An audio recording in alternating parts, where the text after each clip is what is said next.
In this video, I'm going to show you how to change the button color in Squarespace.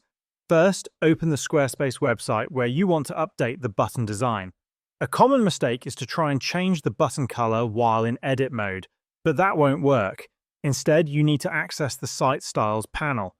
Click on the Site Styles icon located in the top right-hand corner of your screen. Once inside the Styles editor, scroll down until you see the Colors section.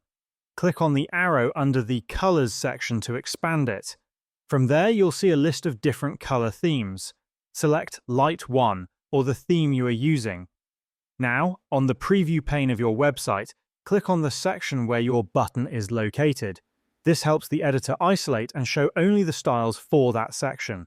Under the Button section, you'll find two options, Button Background and Button Text. Click on the one you want to change. Then, click on Custom to access the color picker. From here, you can drag the slider and select any color you prefer.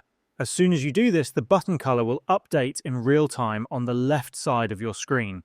You can repeat this process for other sections on your site by clicking on them in the preview pane and adjusting their button colors accordingly.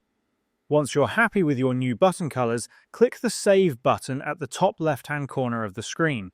Your changes will be applied to the live site. That's how you can change button colors in Squarespace.